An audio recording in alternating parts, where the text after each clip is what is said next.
तारीख हमारे बीच में प्रार्थना करेंगे।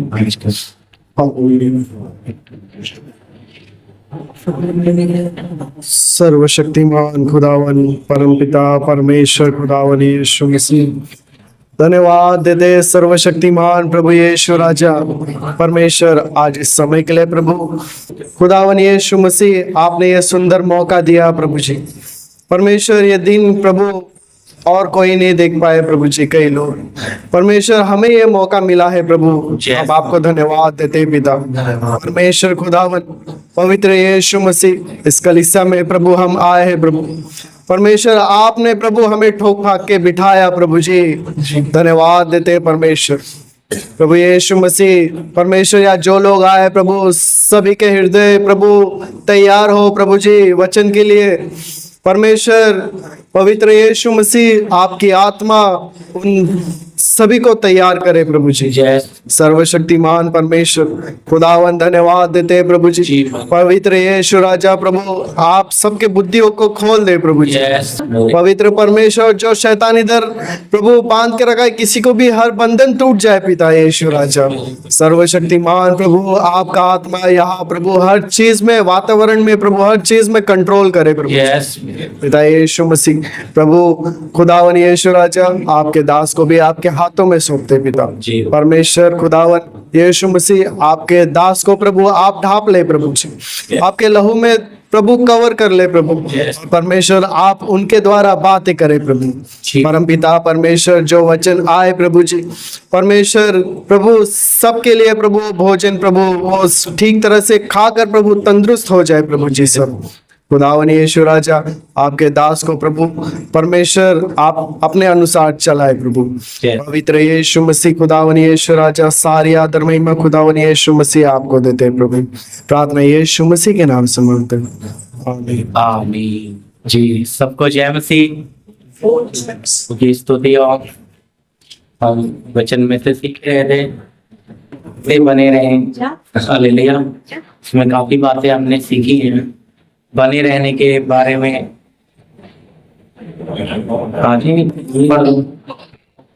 रोमियो की पत्री 6 अध्याय 12 वचन जी। इसलिए पाप तुम्हारे नश्वर शरीर में राज्य न करे कि तुम उसकी लालसाओं के अधीन रहो। आमीन हालेलुया जी। हम बने रहने के बारे में सीख रहे थे। ये हम हमारे लिए है, वचन दीवारों के लिए नहीं है, हॉल के लिए नहीं है, स्कूल के लिए नहीं है। वचन किसके लिए है? टेबलों के लिए नहीं, हमारे लिए। वचन हमें समझ आना चाहिए क्योंकि वचन हमारे लिए क्या है? ये आत्मिक भोजन है। अगर भोजन हम खाएंगे तभी हम क्या होंगे? बल पाएंगे। तो यहाँ पे लिखा है, हमने पढ़ा भी इसलिए पाप तुम्हारे नासवान शरीर में राज्य न करे। तो पाप हमारे नासवान शरीर में राज्य न करे। फिर आगे लिखा है कि तुम उसकी लालसाओं के अधीन रहो। तो लालसाएं काफी हुए गए भी सीखा, काफी गहरी बात है ये। तो पाप की लालसाएं में प्रभु के लोगों में बहुत पाया जाता है। देखिए हमें पाप से तो छुटकारा मिल गया, पाप की हमने दफनाई कर दी, लेकिन पापी स्वभाव जो हमारे अंदर है, इसके अंदर जो लालसाएं हैं, जैसे अपना फायदा प्रभु के लोगों में रहता है, जबकि अन्य जाति के अंदर अपना स्वार्थ अपना फायदा होता है। तो प्रभु के लोगों में अपना फायदा नहीं होना चाहिए क्योंकि वो अब संसार के नहीं रहे। उन्होंने संसार को इनकार करके अपने सृजनहार प्रभु यीशु मसीह को पहना है। अब वो उसके लिए है। यदि फिर भी उनके अंदर अपना फायदा है तो इसका मतलब या तो उन्होंने प्रभु को पहना नहीं है या अपने प्रभु को जाना नहीं है।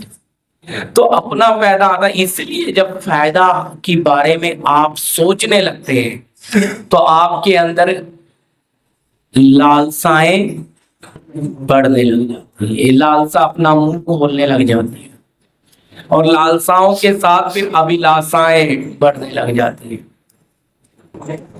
इच्छाएं, फिर आपका प्रभु में बनना बहुत मुश्किल है।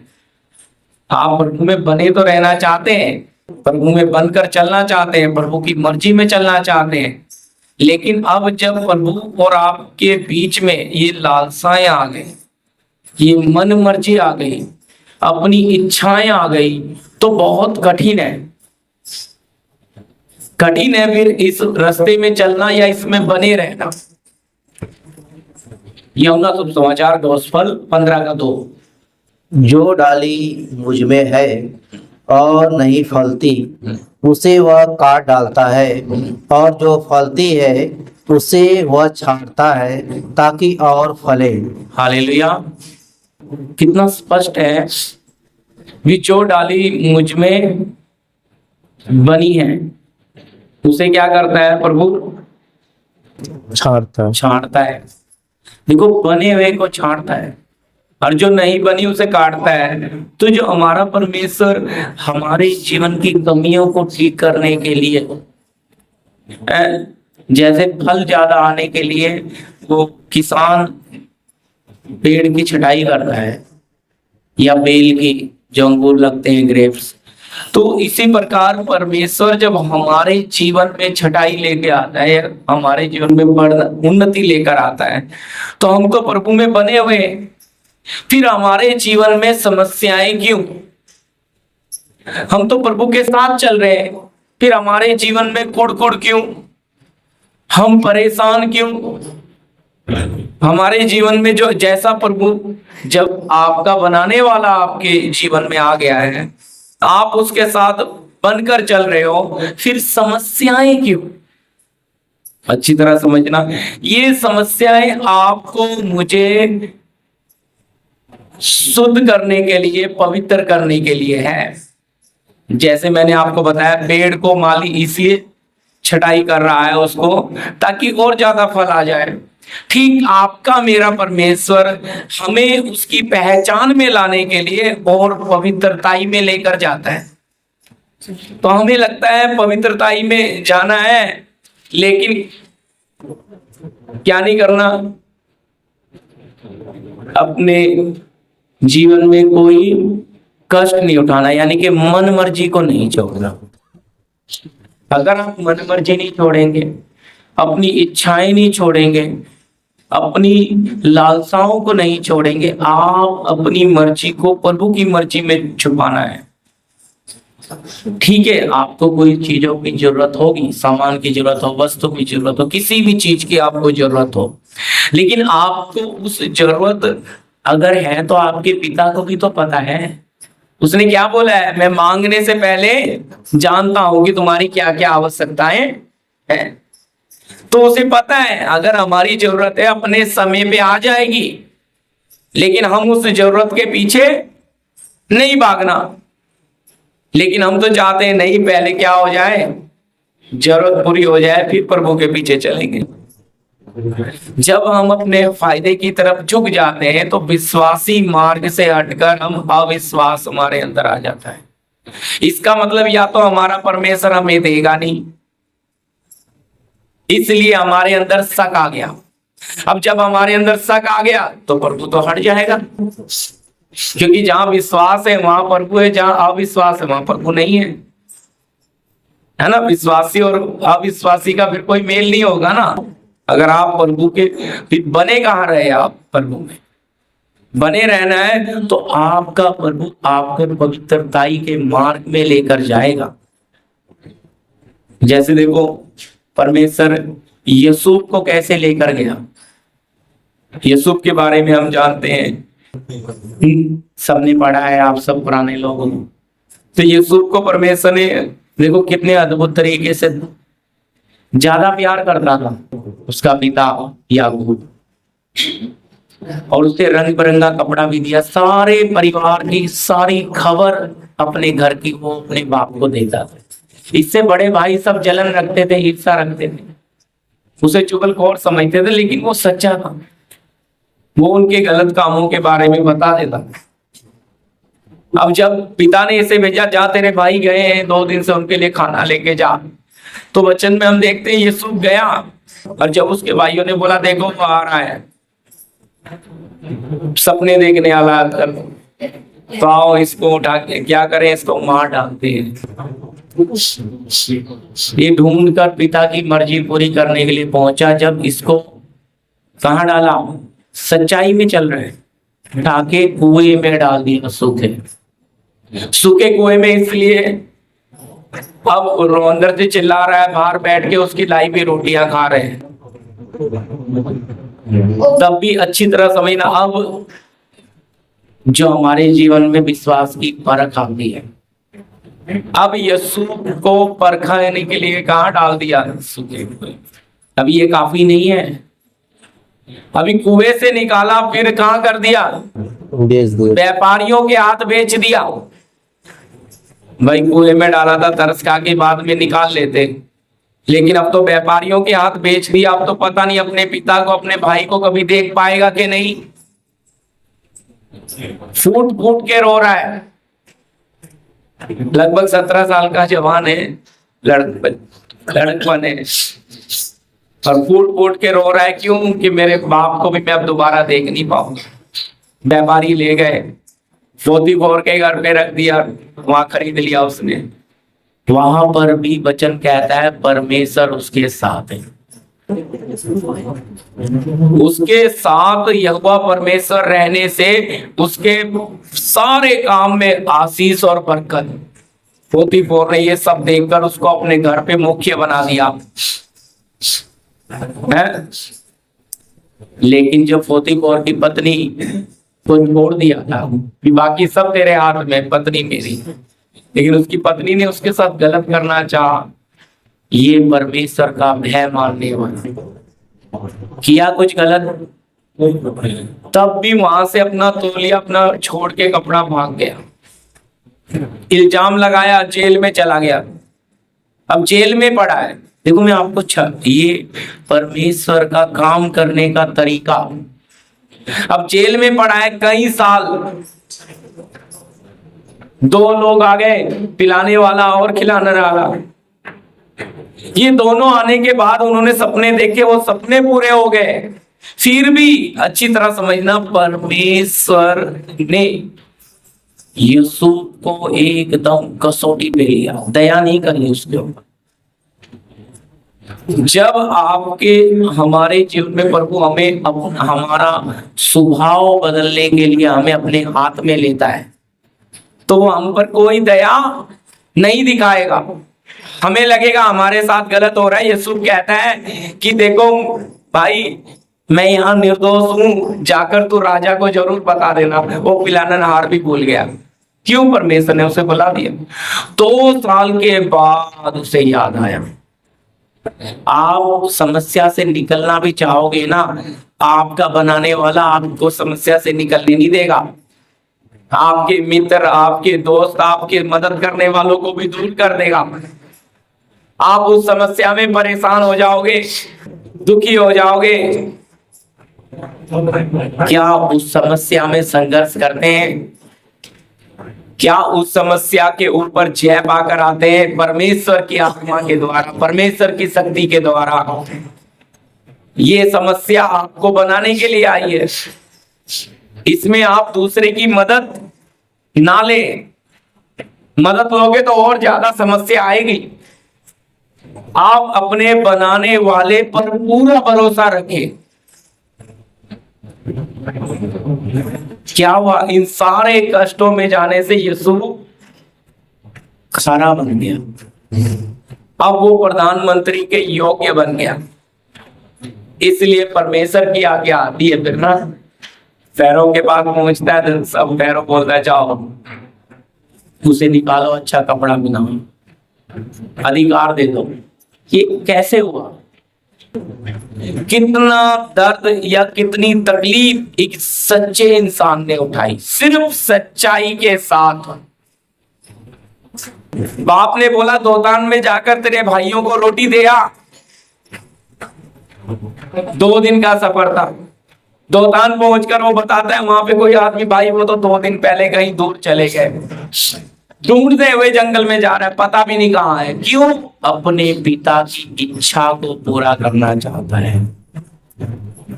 यूसुफ सच्चा था, अपने बाप की मर्जी पूरी करने के लिए वो चला, और सच्चाई के कारण बहुत कष्ट में से होकर गया।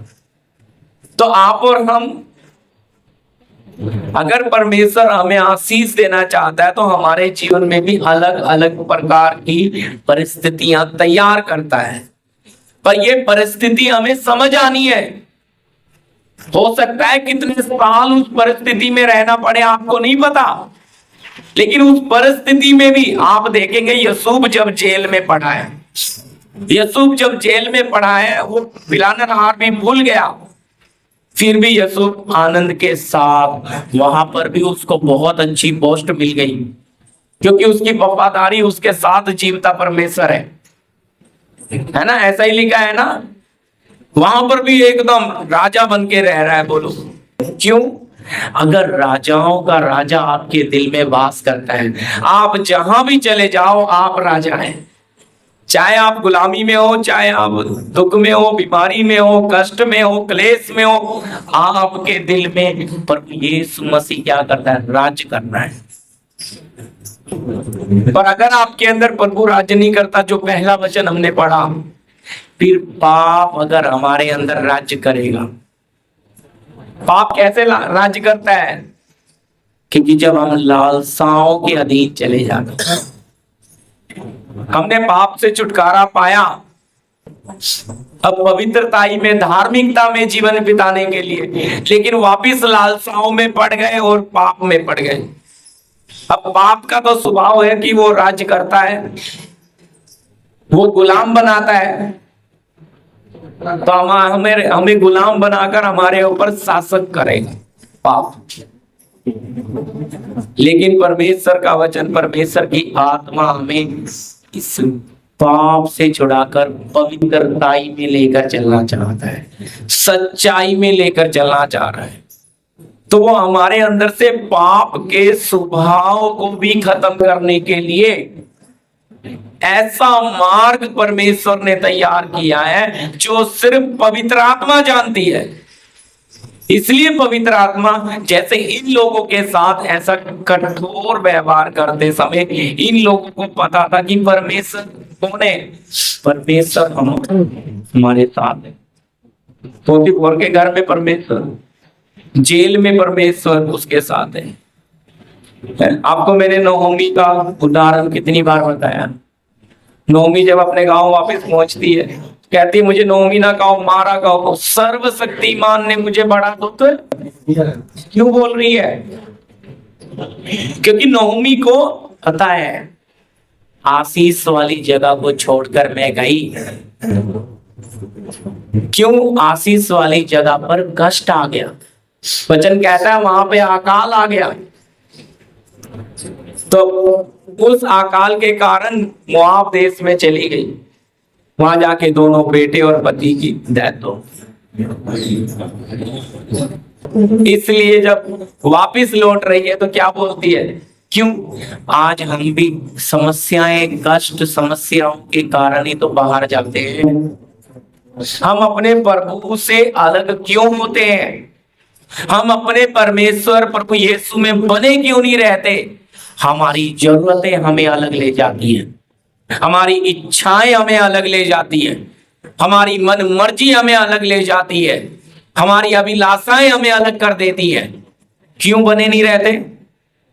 कारण यही कारण है जब हम अपनी मर्जी में चले जाते हैं प्रियो। इसलिए अपनी मर्जी करना ही पाप है परमेश्वर की दृष्टि में। आदम ने सिर्फ अपनी मर्जी की, परिणाम जीवन से हाथ धो गए, मौत ने शासन कर लिया। मौत पूरी मानव जाति के ऊपर आ गई। आज्ञा मानना मतलब आप जीवन में चलना, मन मर्जी यानी कि आप प्रभु के मार्ग से हट गए। इसलिए अभिलाषाएं हमारे अंदर रहकर, इच्छाएं, लालसाएं हमें हमारे प्रभु की मर्जी से अलग करती हैं, ताकि हम अलग होकर जिएंगे, अलग होकर चलेंगे तो हम संसार के सुख को भोगेंगे। और जब संसार का सुख भोगेंगे तो क्या बनेंगे? शारीरिक। हो सकता है उस सुख में आपको आनंद आ जाए, हो सकता है उस सुख में आपको क्या आ जाए? आनंद आ जाए। लेकिन याद रखना, ये यहाँ थोड़ा सा आनंद, उसके बाद अनंत काल का नरक भी है, युगान युग का नरक भी है, जो आपके मेरे परमेश्वर ने बनाया है। हम सोच रहे हैं दिन निकल जाए, समय गुजर जाए, प्रभु आ रहा है, प्रभु आ रहा है। हमारे मन क्या हो गया? देखो कुमारियां हैं, 5 क्या थी? बुद्धिमान थी और 5 मूर्ख। तो बुद्धिमानों ने अपने पास तेल रखा और मूर्खों ने क्या किया? खाली मसाले ले ली, चली गई। जब आधी रात हुई, क्योंकि दूल्हे के आने में लेट हुआ, तो उनकी मसाले बुझने लगी। बुद्धिमान को कहती है थोड़ा थोड़ा हमें तेल दो। बुद्धिमान कहती है कहीं कदाचित ये हमें भी कम पड़ जाए तो तुम जाके और ले आओ। और 5 लेने गई, दूल्हा आ गया। ये 5 अंदर चली गई और 5 बाहर रह के क्या कर रही है? चिल्ला रही ना, हमारे लिए भी दरवाजा खोलो, खुला दरवाजा। बोलिए, हम प्रभु के लोग हैं। वो जो तेल है प्रियो, तेल अभिषेक बताता है पुराने नियम में। हम एक एक के ऊपर पवित्र आत्मा का अभिषेक होना है। जैसा यीशु को आप देखिए, उसके साथ परमेश्वर क्या था? साथ। आप और मैं, हम प्रभु के लोग हैं, हमारे साथ परमेश्वर कितना है? हालेलुया। हमारे साथ परमेश्वर कितना है? बोलिए। यीशु के साथ तो परमेश्वर है, इसलिए 44 के घर में आशीष है, बरकत है। अन्य जाति के यहाँ काम कर रहा है, फिर भी इतनी आशीष। सोच कर देखो, आप जिस जगहों पर काम करते हो, जहां रहते हो, वहां पर आपके द्वारा एक बढ़िया, अगर आप में प्रभु राज्य करता है तो, अगर प्रभु आपके अंदर राज्य नहीं करता तो बहुत मुश्किल है जी, बहुत मुश्किल है। देखिए, प्रभु अगर आपके अंदर राज्य करेगा तो हर किसी का आपके साथ नजदीकी व्यवहार होगा, नजदीकी रिश्ता बना। हर कोई आपसे अनजान लोग भी बात करना चाहेंगे। देखो, मैं इधर गोरेगांव स्पोर्ट्स क्लब के बाजू में एक कॉल सेंटर में मैं सुपरवाइजर का काम कर रहा था, वहां पे कैशियर का। तो वहां पे स्क्रीन दिया हुआ था कंप्यूटर, तो उस पे मैं सबके एक्सेस कार्ड मारता था कैंटीन में, कैफेटेरिया जो एरिया होता है कैंटीन। तो वहां पे एचआर जो लोग थे वो आते थे, एचआर के जो इंटरव्यू वगैरह लेते हैं, वो सब मेरे अच्छे दोस्त थे सारे। लेडीजें थी, उनमें जेंट्स थे, लेकिन सर सर करके हमेशा बहुत अच्छा रिस्पेक्ट देते थे। मैं ज्यादातर एडमिन और एचआर सारे मेरे फ्रेंड थे। कॉल सेंटर में काफी काम किया है मैंने, मैनेजर का भी। तो वो मैडम आके वो मेरे साथ बिल्कुल मेरी चेयर पे आके चिपक के बैठ जाती थी, तो हंसने लगे। मैंने बोला, मुझे बोलती अब मैं आपके साथ बैठी हूँ, स्कर्ट पहना होता था, छोटे से कपड़े। तो मैंने बोला अगर मेरे साथ मेरी बहन बैठी है तो मुझे क्या तकलीफ है? वो डर गई, एकदम उठ के खड़के रहे, आपके विचार कैसे हैं? मैंने बोला मैम मेरे ऐसे ही विचार हैं हर किसी को, क्योंकि मेरा एक ही काम था, मैं सबको रिस्पेक्ट और आदर। और सब आके, एक्चुअली कुछ सर भी मुझे बोले, प्रदीप मुझे ना आपके पास आके बैठने से अच्छा लगता है, आपसे बात करने से अच्छा लगता है। देखो अच्छी तरह समझ, जबकि उनको सबको पता था मैं ज्यादा पढ़ा नहीं हूँ, लेकिन फिर भी बहुत अच्छे प्यार करते थे, रिस्पेक्ट देते थे सर। और लिखने में, बिनु लिखने में सारे एडमिन एचआर वाले मेरी हेल्प करते थे कॉल सेंटर में, क्योंकि उनके साथ मेरा अच्छा रिलेशन था। वो तुरंत मुझे कॉपी देते थे कि प्रदीप आप छाप लिख दो ऊपर, स्पेलिंग में मिस्टेक ना हो। कुछ आके बताते थे मुझे, प्रदीप ये मिस्टेक है। तो क्यों मैं ये चीज आपको इसलिए बता रहा हूँ, मेरे से एकदम क्लोज है। मैं कौन हूँ? कैंटीन में सुपरवाइजर, मैनेजर हूँ। चलो वो तो अच्छी पोस्ट पे है और हम तो कॉन्ट्रैक्ट पे है कैंटीन। ये आपको क्यों बता रहा हूँ? हर किसी का खिंचाव आपके अंदर अगर प्रभु है तो आपके साथ हर कोई आपसे नजदीकी रखना चाहेगा। हर कोई, जैसे मीठे के ऊपर मक्खी आती है ना, हर कोई आपके साथ बात करना चाहेगा। और आपकी बातें करने से लोगों को क्या मिलेगी? शांति। अच्छा लगेगा, अच्छा लगेगा बेटा, जब अच्छा लगेगा। लेकिन ये आपके अंदर अगर प्रभु राज्य करता है तो, अगर प्रभु आपके अंदर राज्य नहीं करता तो आप सबसे पहली बार अलग राही में नहीं चलोगे। वचन निकालिए, ले व्यवस्था 20 अध्याय का 26। ले व्यवस्था 20 का 26। बने रहने में अभी हम सीख रहे हैं अलगदाई। बने रहने में अलगदाई क्यों जरूरी है?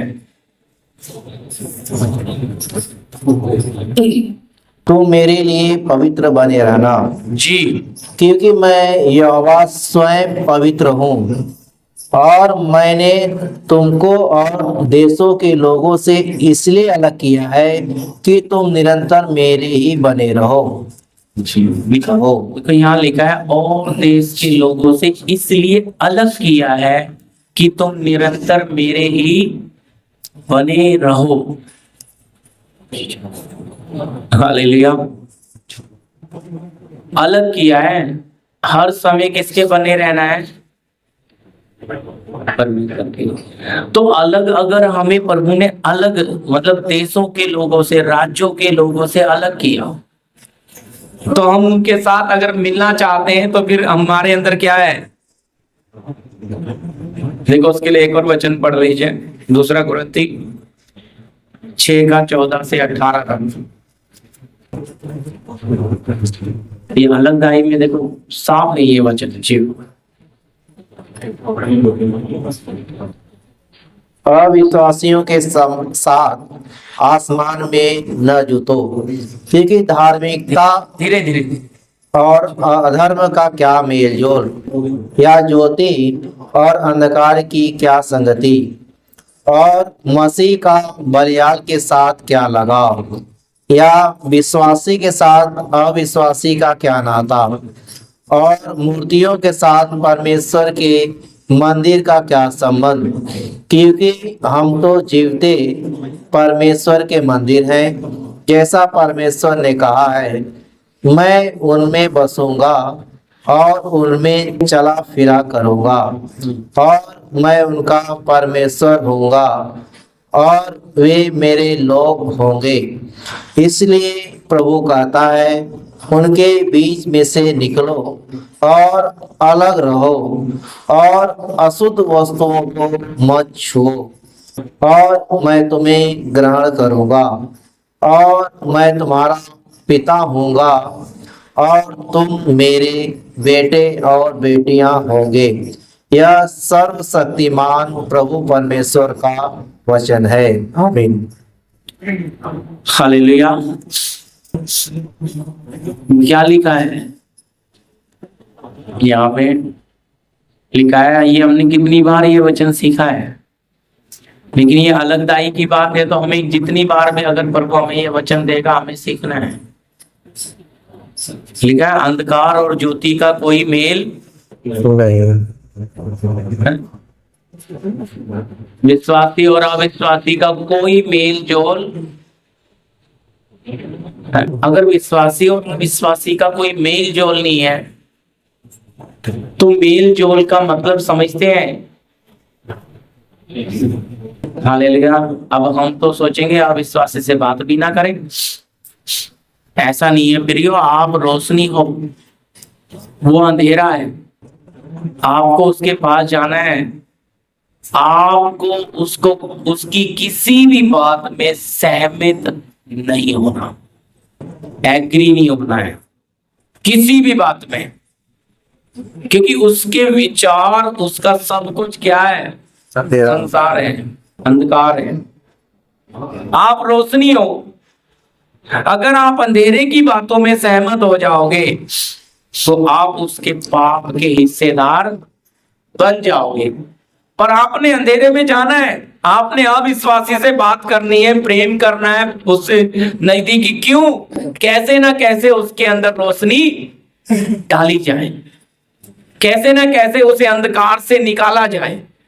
अगर आपके अंदर सच्चा प्यार है तो आप बुराई में जाओगे। अगर आपके अंदर सच्चा प्यार नहीं, आप बोल करे तो गाली देते हैं, गंदे लोग हैं, इनमें क्या जाना है। भाई आपके अंदर कोई बोझ ही नहीं है, आप भी कभी ऐसे थे। आप अपना खुलकर भूल गए। इसलिए यहाँ पे अभी, क्योंकि वचन तो पढ़ने से ऐसी लगता है विश्वासी और अविश्वासी का क्या नाता। भाई नाता नहीं है, इसका मतलब समझना, उसमें वो अविश्वासी और विश्वासी में जमीन आसमान का फर्क है। अगर विश्वासी आसमान है तो अविश्वासी जमीन है, इनका कोई मेल है? हो नहीं सकता। लेकिन अच्छी तरह समझो, अगर उसको पहचान में लाना है, उस अविश्वासी को, प्रभु को जानना है, उसके अंदर रोशनी जानी है, तो आपको क्या करना पड़ेगा? उसका जवाब पढ़ लो, नीचे है 17।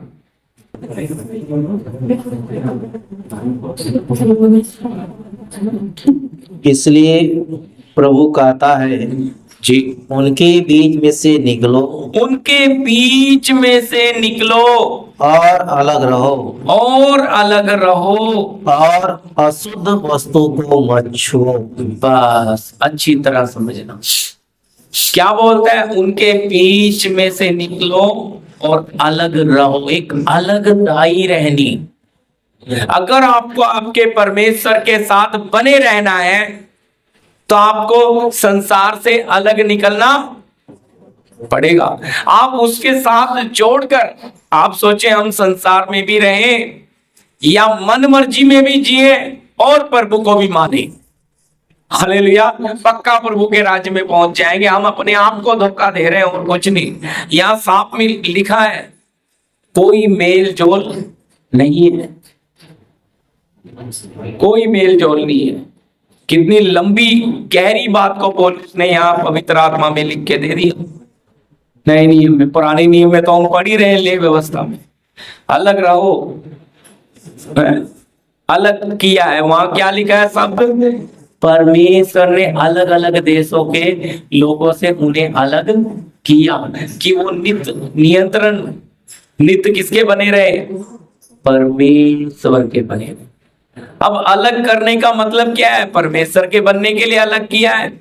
आप अलग रहकर भी अगर अपनी मन मर्जी में जीते हो तो आप अलग नहीं हुए, आप भावनाओं में बह रहे हो। आपका जीवन अब तक अपने बनाने वाले की पहचान में आया ही नहीं है। इसलिए जब आप प्रार्थना करेंगे तो आप में भय नहीं होगा। इसलिए आप जब आराधना करेंगे आपके अंदर प्रभु का भय नहीं होगा। क्यों? अंदर मन मर्जी में वचन हो सकता है आप अच्छा पढ़े, प्रार्थना अच्छी करें, सब बातों में आप अच्छे हो, लेकिन अपनी मन मर्जी ये है अशुद्धता। ये अशुद्धता है। यीशु ने बोला ना, भीतर ही से निकलता है सब कुछ और मनुष्य को अशुद्ध कर देता है। ऐसा तो नहीं कहा यीशु ने बाहर से कोई चीज तुम्हें अशुद्ध करेगी। क्या बोला है? भीतर ही से निकलता है और तुम्हें अशुद्ध कर देता है। अंदर से आता है। अगर हमारा अंदर का नहीं बदला तो हम कभी भी जीवन में पवित्र नहीं बनेंगे। अंदर वाला, क्योंकि अंदर वाला ही तो टोचन देता है गाड़ी को चलाने के लिए, विचार देता है, आइडिया देता है, तरीके देता है। पर अगर आपका अंदर वाला नहीं बदला, आपके अंदर वाला कौन होना है? पवित्र आत्मा। आपको विचार कौन देना है? पवित्र आत्मा। जैसे ड्राइवर बदल गया, पहले संसार का ड्राइवर था, वो भाई मनोज जी ने उनको उठा के फेंक दिया बाहर। अब स्वर्गीय ड्राइवर बिठा दिया तो गाड़ी में चेंजेस आ जाएगा, क्योंकि चलाने का अभी तरीका अब बनाने वाले के हाथ में चला गया। पहले बर्बाद करने वाले के हाथ में था जीवन, अब आबाद करने वाले के हाथ में आ गया। अब हरा भरा करने वाले के हाथ में आ गया, अब अनंत जीवन की तरफ ले जाने वाले के हाथ में आ गया। तो अब तब्दीलियां आएंगी, अब बदलाहट आएगा। लेकिन अगर अंदर वाला नहीं बदला तो हमारा कुछ भी नहीं बदलेगा, याद रखिए। ऊपर से हम इंसान को धोखा दे सकते हैं, मनुष्यों को दे सकते हैं, पास्टरों को दे सकते हैं, विश्वासियों को दे सकते हैं, लेकिन अपने बनाने वाले को कभी भी धोखा नहीं दे सकते, क्योंकि वो तो जानता है हमारे मन में चल क्या रहा है, उससे कोई बात छुपी नहीं है। तो जब उसको सब पता है तो हम उसके सामने पवित्र बनना है। उससे इसीलिए तो उसने हमें बुलाया कि हम पवित्र बने, क्योंकि हमारा बुलाने वाला पवित्र है। और फिर लिखा है, लिख कर दिया है, अपने सारे चाल चलन में पवित्र बनो। इसका मतलब है हर जगह जब आप अकेले हो, अपने काम की जगह में, अपने ऑफिस में, अभी आप थोड़ा सा बुद्धि लगाने से आपको वहां से थोड़ा प्रॉफिट हो रहा है, 10,000 का प्रॉफिट हो गया, आप बड़े खुश हो गए, धन्यवाद। पवित्र आत्मा बोलती है मुझे अंदर बिठा के गंदा काम कर रहे हैं, 2 फटके मारेगी, आगे जाके 50,000 का नुकसान हो जाएगा। कितना कमाया था? 10, गया कितना? 50। क्यों? दोबारा गलती ना करें, दोबारा गलती ना करें। ये हम अपने परमेश्वर की ताड़ना भी नहीं समझते। वचन में लिखा है प्रभु जिससे प्यार करता है उसकी ताड़ना, तो ताड़ना क्या ऐसी कर देगा प्रभु? गलती पे करते हैं ना हम ताड़ना। जब जब गलती करेगा, अगर हम प्यार करते हैं तो हमारा परमेश्वर हमारी ताड़ना करेगा, पर गलती करते समय रोकेगा नहीं कभी भी। गलती करते समय परमेश्वर कभी भी रोकता नहीं है, करने देता है। फिर जब उसके बाद में हिसाब करता है, फिर उस गलती के द्वारा प्रियो आपको और मुझे हमें सिखाता है कि उस गलती से तुमने क्या सबक पाया। हालेलुया। कैसा प्रेमी परमेश्वर है, गलती करने से रोक सकता था, लेकिन नहीं, गलती करने का माने तो करो। आजाद मर्जी दी है आपको मुझे, पवित्र आत्मा आपके दिल में आ गया तो भी आपके ऊपर क्या नहीं करता है, जबरदस्ती। आपका हर विचार में वो क्या है, आपके साथ है।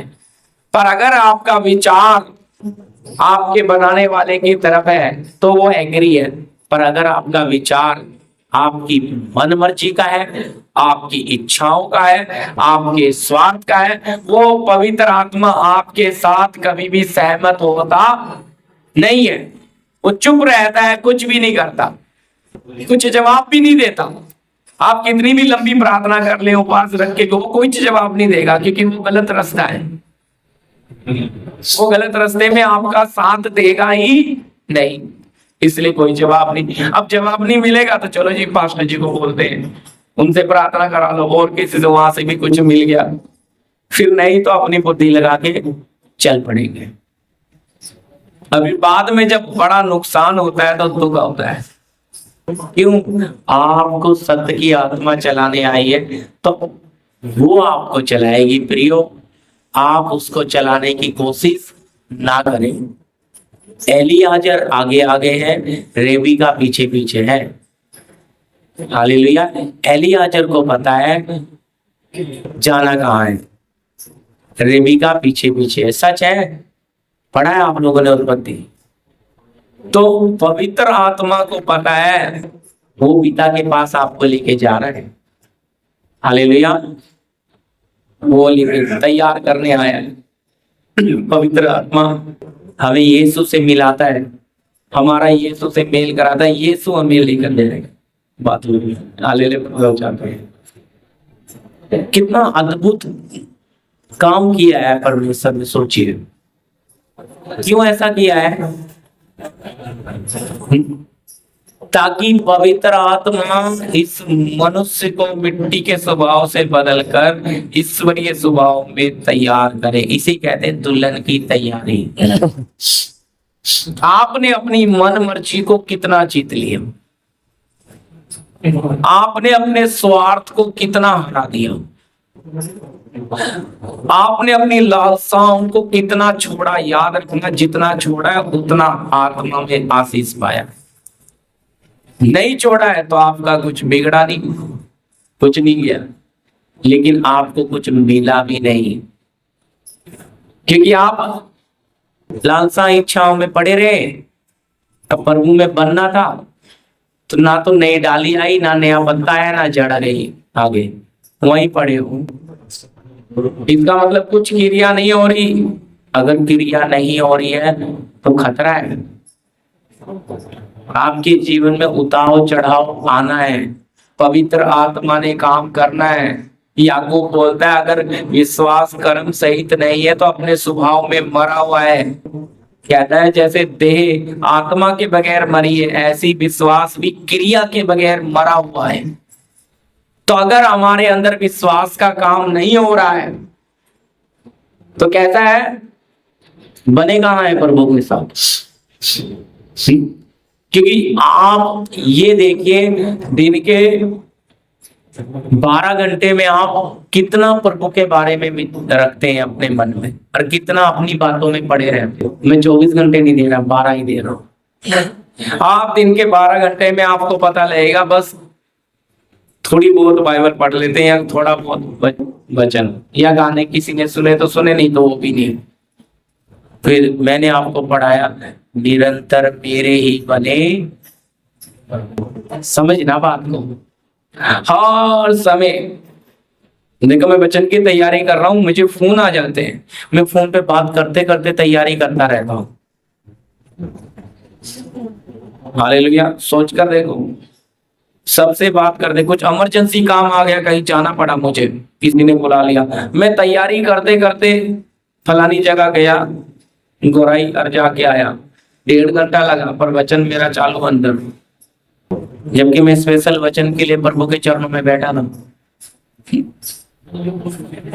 चरणों में बैठा था, वचन मनन करते हुए प्रभु क्या करना है, आगे कैसे जाना है इस वचन में, मुझे क्या दो, वचन खोल कर दो, मुझे कुछ नहीं।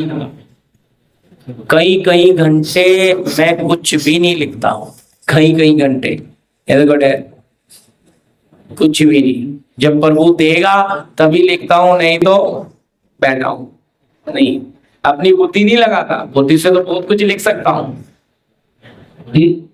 वहां भी जाना जरूरी था।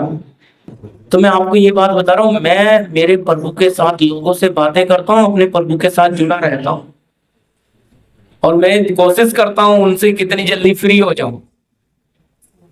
आपको इसका मतलब एक अंदर का जो प्यासा है वो हमेशा अपने प्रभु के साथ ही रहना पसंद करेगा। पर अगर आप सोचकर देखो, 12 घंटे में आपने सवेरे प्रभु को याद किया, फिर दिन भर याद ही नहीं किया, तो आपका अंदर का मनुष्य कैसा होगा, अंदर की हालत कैसी होगी आपकी। पर अगर आप सारा दिन देखो, जब मैं बताता हूँ, जब मैं इधर सुपरवाइजर का काम करता था, मेरे अंदर स्तुति चलती रहती, और हर किसी ना किसी से भी बैठ जाता। कैटरिंग में बहुत सारे लेडीज लड़के सब काम, किसी ना किसी को प्रभु के बारे में बताता रहता था। मैं बात, वो लोग चाहे मुझे पागल बोले, कुछ बोलते भी थे, मजाक उड़ाते थे पीछे से, है आ गया वो फादरी आ गया, वो आ गया, बहुत तरह तरह की बातें मेरे पीछे। मैं कभी कभी दरवाजे पे होता था, बाहर से सुन भी लेता था, फिर भी मैं कभी कितना भी मजाक उड़ा, पर मैं मेरे प्रभु का काम करने से पीछे नहीं हटता था। हालेलुया। प्रभु का काम पीछे करने से क्या नहीं करता था, हटता नहीं था। क्यों? क्योंकि याद रखिए, यहाँ शैतान रुकावटें डालेगा। आपको लगेगा अरे ये तो मेरे काम की जगह है, इधर बोलूंगा तो लोग मजाक उड़ाएंगे, मेरा काम भी ना चला जाए, बेइज्जती ना हो जाए, इंसल्ट ना हो जाए, ऐसे विचार आएंगे। भाई हम जहां हैं और कहाँ देगा मौका प्रभु हमें, है? हम जहां पे हैं, हम काम कर रहे तो वहीं आत्मा लाएगा। हम घर पे रहते तो घर पे लाता है। तो परमेश्वर हमें जहां चला रहा है, जिन हालातों में हम एक सुगंध बने, हम स्वाद बने। हम पृथ्वी के नमक है तो नमक क्या बने? स्वाद दे। रोशनी है तो क्या बने? प्रकाश बने। अलग बड़े उद्देश्य से किया है, अब अपने लिए जीने के लिए अलग नहीं किया है, है? किस लिए अलग किया है? ताकि उसके लिए जिए। अपने लिए बहुत जी लिए, हालेलुया। अब अपने बनाने वाले के लिए जिए। चलो हमें शुभ समाचार देना नहीं आता, वचन बांटना नहीं आता, किसी को गवाही, तो प्रभु के चरणों में बैठ के रो तो सकते हैं। चलते चलते अपने मन को खेदित तो कर सकते हैं। पौलुस देखो, नए नियम में चलते चलते लोगों को देख के, संत देखो प्रेरित, पुराने नियम में देखो यिर्मयाह अपने लोगों को देखते देखते कहता है प्रभु मेरा सर क्या होता, जल ही जल होता, मैं रात दिन अपने लोगों के लिए रोता रहता हूं। जरूरी नहीं है आपके जाकर वचन देने से कुछ होगा, हालेलुया। वचन देने से नहीं प्रियो, अच्छी तरह समझना, आपको पवित्र आत्मा कैसे इस्तेमाल करना चाहती है वो देखें। ये ना सोचे कि हम वचन दे, नहीं, वचन मिट्टी तैयार हो गई क्या? आपको आत्मा का वातावरण की पहचान आनी है। किसान कभी भी मिट्टी तैयार नहीं है तो बीज नहीं डालता। इसी तरह आप पहले प्रेम, मैं ये चाहता था, देखो जब इस सेवा मैंने शुरू की थी महाराष्ट्र में, मैंने एक चीज देखी कि लोगों का दिल जीता। दिल का मतलब है उनके साथ, उनका भाई बहन बन के, उनके साथ सारे सुख दुख दर्द को बांट के। जब उनका दिल जीता तो प्रभु ने मुझे आत्मा जीतने का भी सौभाग्य दिया। आप डायरेक्ट आत्मा जीतना चाहते हो, नहीं होगा। सामने वाला आपको कुछ भी नहीं, अपना जीवन भी नहीं देगा। आप पहले उसे समझें, हालेलुया। ये है मिट्टी की तैयारी। उसके साथ प्यार करें, वो किस स्वभाव का है, किस नेचर का है, धीरे धीरे प्रार्थना करते करते उस मिट्टी को उगाऊ बनाए, योग्य बनाए। फिर पवित्र आत्मा जब बोलता है तब बीज डाले। 5 साल भी लेगा ना, चुप रहिएगा। ये मत सोचना भी इतने साल हो गए इससे दोस्ती रख रहे, नहीं नहीं नहीं। प्रभु जब बोले, पर उसके लिए आपकी नित्य प्रार्थना हो, नित्य प्रभु, तो आप अलग होंगे। इसका मतलब अलग हो गए तो क्या अंधकार के लोगों से मेल नहीं रखोगे? मेरा फिर से सवाल है क्या पापी लोगों के घर में यीशु उतर के खाना नहीं खा रहे? फिर तो यीशु भी नहीं जाना चाहिए था। अगर वचन में ऐसा लिखा है विश्वासी अविश्वासी का कोई मेल नहीं है, फिर यीशु भी पापी के घर में नहीं जाना चाहिए था खाना खाने, है ना? चुंगी लेने वालों के घरों में, पापियों के घर में। तो अगर हमारा बनाने वाला गया तो आपको मुझे भी तो जाना पड़ेगा। हमें भी ऐसे मित्रों से दोस्ती प्यार, लेकिन अलगदाई का महत्व समझना। अंदर से आपका हृदय जो है ना, वो उनकी बातों में कभी भी क्या नहीं लेना, आनंद नहीं लेना। मालूम है जब अन्य जाति लोग जब प्राण की सोल की बातें करते हैं और अभिलाषा की बातें करते हैं तो बड़ी खुश, आपका प्राण उछलता है। वो तो आनंद लेते हैं, आप भी उसमें आपका प्राण आनंद लेता है। मैं ये नहीं कहता कि आप ऊपर से मुंह बना के रखो, आप हंसो, लेकिन अंदर ही अंदर प्रभु इन्हें समझ दो, प्रभु इन्हें बदलो। उनके साथ आप हंस रहे हो लेकिन आप उनकी बातों में क्या नहीं है, सहभागी नहीं होना। इसका मतलब अलग होकर चल रहे हो, अलगदाई में जी रहे हो। वो बुलाते हैं, आप चले गए उनके प्रोग्राम में। मैं ये नहीं कहता अगर हम चाहेंगे तो भी तो वो आएंगे, लेकिन पवित्र आत्मा से पूछकर क्या करना है, जाना या नहीं। आप अलगदाई अगर प्रभु में सही बने रहना तो अलगदाई भी बहुत जरूरी है। अगर आप अलगदाई नहीं अपनाएंगे, आप प्रभु में बने रह नहीं सकते, आप बहक जाओगे जी। आप ट्रैक छोड़ दोगे, रास्ता छोड़कर अपनी मन मर्जी में चले जाएंगे। ये धीरज की दौड़ है, हालेलुया। संयम के साथ चलना है। यहाँ आपको एक एक कदम सोच कर रखना है, क्या करना है, कितना बोलना है। अब आप दिल जीतने जा रहे हो तो वहां आपको ज्यादा क्या करना पड़ेगा, आपको अच्छी मेहनत करनी पड़ेगी, हालेलुया। स्वभाव देखो, दिल जीतने वाला व्यक्ति पूरे दिल से किसी के परिवार में मेहमान बन के भी चला गया, वहां काम करने लग जाएगा, उनकी सारी चीजों में मदद करने लग जाएगा। क्यों? सामने वाले क्यों? भाई मैं आपकी घर का अपनापन दिखाएगा, और जब अपनापन दिखाएगा तो ऑटोमेटिक सामने वाले के दिल में जगह बनेगी, ये कितने क्या है, सच्चे और सीधे हैं। फिर उनके जीवन में तो आप जब उनके दिल में बसोगे तभी तो आत्मा तक पहुंचोगे। लेकिन सामने वाला व्यक्ति अगर आपसे बात ही सही नहीं करता है तो भी आपका स्वभाव क्या है। इधर की बोतल है, प्यार से खोलो तो क्या देती है, महक देगी ना, खुशबू। गुस्से से खोलोगे तो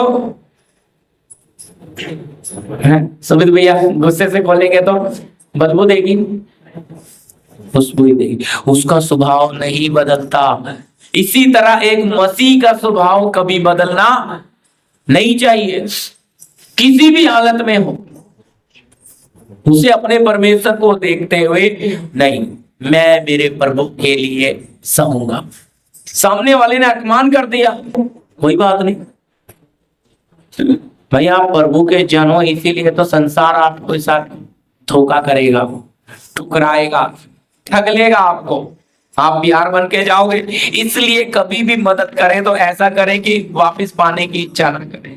इसलिए बड़ी बड़ी ना करें, जितनी आपकी ताकत है उतनी ही करें, ताकि दोबारा मिले या ना मिले तो कोई दुख ना हो, समझ रहे।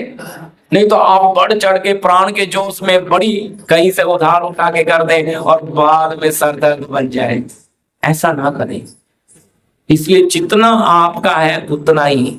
यीशु से क्या बोलता है, देखो अगर दो जोड़े हैं बचन में हम देखते हैं तो एक दे दो, पर अगर एक ही है तो दुआ करो, प्रार्थना करो कि प्रभु इससे भी मिले। क्यों बोला वहां, मतलब आप अब एक है तो आप अपना उतार के थोड़ी दोगे, ये तो मूर्खता है ना। तो आपका काम है उस समय दुआ करना। अगर आपकी दुआ के द्वारा कहीं से उसकी मदद करेगा तो आपका भी विश्वास बढ़ेगा और सामने वाले का भी बढ़ेगा। लेकिन आप दुआ भी ना करें तो आप तो बड़े स्वार्थी हैं, आप प्रार्थना भी नहीं कर रहे उस व्यक्ति के लिए तो कहता मैंने आपका। तो इसलिए आगे का भी पढ़ दीजिए। हाँ 18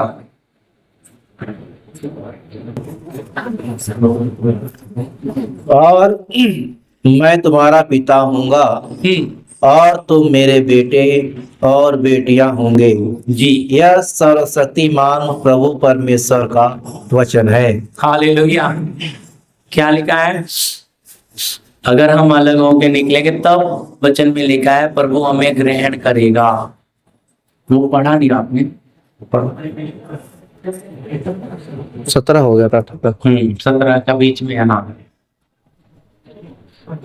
इसलिए प्रभु कहता है उनके बीच में से निकलो और अलग रहो हाँ और अशुद्ध वस्तु को मत छुओ। हाँ देखो, उनके बीच में से निकलो और अलग रहो और अशुद्ध वस्तुओं को ना छुओ, तो मैं तुम्हें ग्रहण करूंगा। तब परमेश्वर हमें ग्रहण करेगा और मैं तुम्हारा पिता हूँ फिर क्या स्वर्गीय पिता कहता है, फिर मैं तुम्हारा पिता होऊंगा और तुम मेरे बेटे और तुम मेरे बेटे और बेटियां होंगे। बेटियां होंगे। यह सर्वशक्तिमान प्रभु परमेश्वर का वचन है। हालेलुया। कैसा है, सर्वशक्तिमान परमेश्वर का वचन। ये वही सर्वशक्तिमान है जो अब्राहम के ऊपर प्रकट हुआ। हालेलुया। सर्वशक्तिमान के नाम से अब्राहम के सामने आया। मेरी उपस्थिति में चल और सिद्ध बन, यही बोलता है ना अब्राहम को। इसका मतलब आप सर्वशक्तिमान की उपस्थिति में चलना शुरू करें, वो आपको खुद ही सिद्ध बना देगा। लेकिन उसके लिए अलगदाई प्रभु में बने रहने के लिए, प्रभु यीशु मसीह में बने रहने के लिए आपको अलगदाई बहुत जरूरी बने रहना है। तो आप अपनी जवान तक पे, मैं आने वाले दिन में और आगे लूंगा अलगदाई, इसी विषय को आगे में जवान पे कैसे, कानों में कैसे, आप अलगदाई में जब आएंगे तब पवित्रता ही अपने आप आ जाएगी। अगर आप अलगदाई नहीं अपनाओगे तो पवित्रता ही आएगी नहीं। ठीक है, आज के लिए इतना। इसमें कोई सवाल है आप तो पूछ सकते हैं। ठीक है, प्रार्थना करेंगे, थोड़ी देर आंखें बंद करते हैं। धन्यवाद धन्यवाद धन्यवाद धन्यवाद। आइए प्रभु के वचन के द्वारा प्रभु हम एक एक से बातें। धन्यवाद मेरे पिता। प्रियो पाप हमारे नश्वर शरीर राजित ना करे, क्योंकि बहुत इसकी लालसाएं हैं जो हमें गुलाम बनाती हैं। हमने देखा यूसुफ के जीवन के बारे में, सुना किस प्रकार यूसुफ सच्चाई में चलने के कारण कुचला गया, परखा गया, घोर कष्ट में से गया, अन्याय को सहा, तब भी परमेश्वर ने उसे कसौटी पे लेता गया। क्यों? अधिकारी बनाना आपको और मुझे भी। अगर स्वर्ग राज्य का अधिकारी बनना है तो इस मिट्टी के स्वभाव से निकलने के लिए आपका मेरा परमेश्वर प्रिय हमें इसी मार्ग में से लेकर चलेंगे। हालेलुया, धन्यवाद। मार्ग यही है, रास्ता यही है। पहली सदी के संतों को इतना एहसास, वो आनंद के साथ इस रास्ते पे चलते हैं। सोच कर देखिए, तो हमें रास्ता क्या समझ नहीं आ रहा, हमें मार्ग समझ नहीं आ रहा। आपका मेरा बनाने वाला हमारा रचेता प्रभु यीशु मसीह इसी मार्ग से गया, संत इसी मार्ग से गए, प्रेरित इसी मार्ग से गए, आपको और मुझे भी इसी मार्ग से जाना है। हालेलुया। ये मार्ग, ये पद चिन्ह हमारे प्रभु यीशु के इस पे है। इस पे चलते चलते हमारा स्वभाव बदल सकता है, हमारी आदतें बदल सकती हैं, हम अपने परमेश्वर में और मजबूती से बन सकते हैं, और उसकी पहचान में बढ़ सकते हैं। धन्यवाद धन्यवाद मेरे प्रभु, आसमानीय बाप, स्वर्गीय पिता, धन्यवाद देते हैं इस मौके के लिए, इस सौभाग्य के लिए। आपने मौका दिया मुझे पिता, आपके चरणों में हम बैठते, आप चलाइए, होने दो प्रभु हम सबके जीवन से आपके नाम की महिमा। तो इस भाग में आपने मदद दी है, आगे भी आप चलाइए। प्रार्थना के लिए आप मदद कीजिए, सब कुछ आपके पवित्र हाथों में सौंपते हैं। प्रार्थना यीशु मसीह के नाम से, आमीन। आमीन। भाई मनोज हमारे बीच में राष्ट्र प्रार्थना। धन्यवाद देते हैं प्रभु, हर समय के लिए, हर मौके के लिए, सौभाग्य के लिए प्रभु धन्यवाद देते हैं प्रभु। प्रभु आप महान हैं प्रभु, आपके जैसा कोई नहीं है खुदावंद यीशु मसीह। प्रभु हम आज प्रभु आपकी गहरी बातों को सीखा है प्रभु जी। प्रभु आप में मसीह में कैसे बने रहे प्रभु जी मेरे, साथ साथ प्रभु अलगदाई भी बहुत जरूरी है प्रभु जी मेरे प्रभु। हमें अलगदाई पूरी रीति से समझ में आने के लिए प्रभु यस, कृपा दो, समझाओ, ताकि प्रभु हम उसको छोड़कर प्रभु अलगदाई में जीने के लिए, पवित्रता में आगे बढ़ने के लिए प्रभु Yes. आप हमारी सहायता करो, मदद करो। यस जब तक प्रभु हम अलगदाई में होकर पवित्रता में नहीं चलेंगे प्रभु, हम कदापि आपको देख नहीं पाएंगे, यस महसूस नहीं कर पाएंगे प्रभु जी मेरे, प्रभु हमारा यहाँ बैठना सब व्यर्थ हो जाएगा। लेकिन प्रभु प्रार्थना करते हैं कि प्रभु यहाँ पे बैठना हमारा व्यर्थ ना हो प्रभु, संपूर्ण मन से केवल हम आपके ऊपर ही भरोसा करें प्रभु। आप ही हमारे लिए मार्ग निकालो, हम आपके पद चिन्हों पर चलने पाए। यस आप भी प्रभु उसी रास्ते से चले प्रभु। जी। आपने कहा कि जो कोई मेरे पीछे आना चाहेगा यही मार्ग है जो मेरे पास आ सकता है जी मेरे, प्रभु। चलो लोगों ने भी प्रभु उसी पे गया, संत लोगों ने गया प्रभु, प्रेरितों ने भी प्रभु उसी रास्ते से चला। जी मेरे, हमें भी उसी रास्ते पे चलने के लिए प्रभु अनुग्रह दो, कृपा दो प्रभु, ताकि प्रभु जैसे हम सुन रहे प्रभु की हमारी छटाई भी होती है, तो छटाई में बने रहने के लिए प्रभु आप हमारी सहायता करो। जी हम तो प्रभु उस समस्याओं को देखकर भाग जाते हैं, प्रभु उसमें बने रहने के लिए प्रभु जी आप हमें अनुग्रह दो, Yes. कृपा दो प्रभु, जी। ताकि हम जाने कि हमारे मन की मलिनताएं निकल जाती, यस समस्याएं जो हमें रोकती है उलझाती है प्रभु, जी। उसे दूर करते हुए प्रभु जी। हमारा निशान है केवल आप है प्रभु, यस आपके पीछे चलने के लिए प्रभु आप हमारी सहायता करो। यस धन्यवाद, हमें बैठे एक एक भाई बहन की आत्मा प्राण शरीर को आपके हाथों में सौंप देते हैं, जी आपकी मर्जी पूरी होने पाए। यस आपके दास को प्रभु आपके हाथों में सौंपते हैं, दूसरी और तीसरी मीटिंग को भी प्रभु आपके हाथों में सौंपते हैं, केवल आपकी मर्जी पूरी होने पाए। जी धन्यवाद देते हैं प्रभु, सारी बातों को आपके हाथों में देते हुए प्रार्थना यही यीशु मसीह के सामर्थ्य बहुमूल्य नाम से प्रार्थना विश्वास से करते हैं पिताजी, सुनिए दया से ग्रहण कीजिएगा, आमीन। आमीन। पिता का प्रेम, पुत्र का अनुग्रह, पवित्र आत्मा की सहभागिता, संगति हमारे साथ तमाम संत लोगों के साथ प्रभु यीशु के दूसरे आगमन तक होता रहे। आमीन। सबको जय मसीह।